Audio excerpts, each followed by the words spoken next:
జగన్మోహన్ రెడ్డి గారు నిన్న రైతుల దగ్గరికి వెళ్ళినప్పుడు మీడియా ముందు ఒక మాట చెప్పాడండి. గవర్నమెంట్ వీళ్ళకి అప్లై చేసుకోవడానికి, అంటే పంట నష్టాన్ని అప్లై చేసుకోవడానికి రైతులకు డెడ్ లైన్ పెట్టారు అని చెప్పాడు. అదే నిజమైతే గవర్నమెంట్ తప్పే కదా. అది ఎట్లా పెడతారు? మీకు నివేదిక కావాలంటే మీరు ఎంఆర్ఓస్ ఉన్నారు, సచివాలయం సిబ్బంది ఉంది, లేకపోతే ఎమ్మెల్యేలు ఉన్నారు, ఇంకా వివిధ నాయకులకి వివిధ పోస్టులు ఇచ్చున్నారు కదా, శాఖల్లో చైర్మన్ పదవులు, నామినేటెడ్ పోస్టులు చాలా ఇచ్చున్నారు కదా, కమిటీ మెంబర్స్ అని, డైరెక్టర్స్ అని.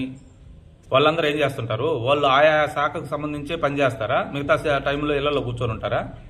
వాళ్ళందరికి ఆదేశాలు ఇవ్వచ్చు కదా. వాళ్ళందరూ వెళ్ళి గ్రౌండ్ లెవెల్లో పొలాల్లో తిరిగి రైతులను పరామర్శించి ఆ నష్టం ఏందో చూసుకొని దాన్ని నివేదికగా గవర్నమెంట్కి ఇవ్వచ్చు కదా. ఏం చేస్తున్నారు?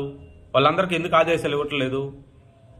ఏ శాఖలో వాళ్ళకి పదవులు ఉన్నాయో, నామినేటెడ్ పోస్టులు ఉన్నాయో ఆ శాఖ వాళ్ళు డబ్బులు ఇస్తేనే వాళ్ళకి జీతాలు ఇస్తున్నారా? మీరు వాళ్ళ ట్యాక్సుల వల్లే ఇస్తున్నారా జీతాలు? అందరు పంపించండి, గ్రౌండ్లలో తిరగమనండి, పొలాల్లో దిగమనండి. ఏమవుతుంది? దిగి ఒక్కొక్కరికి 2-3 గ్రామాలు అలాట్ చేయండి. ఒక్కొక్క అధికారులకు కానీ, నామినేటెడ్ పోస్టులు తీసుకున్న డైరెక్టర్లకు కానీ, ఎవరికైనా సరే నివేదిక తెప్పించుకొని వాళ్ళకి తగిన న్యాయం చేయండి. రైతులకు డెడ్ లైన్లు విధించడం ఏంటి? ఒక్కొక్కడు అప్లై చేసుకోలేని వాడు, ఇంకా అప్లై చేసుకోవడానికి చేతగాని వాళ్ళు కూడా చాలా మంది రైతులు ఉన్నారు. ఇంకా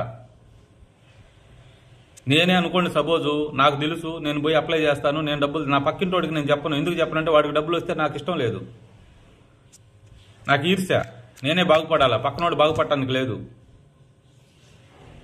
ఇన్ని సంవత్సరాల నుంచి రాజకీయాలు చేస్తా ఉన్నారు, ఇంతమంది సీఎంలు అయ్యారే కానీ జనాలు మాత్రం మార్చలేకపోతున్నారు. అలా ఓట్లు అప్పుడు 2000, 3000, 5000 ఇచ్చేసేది, ఓట్లు వేయించుకునేది అంతే.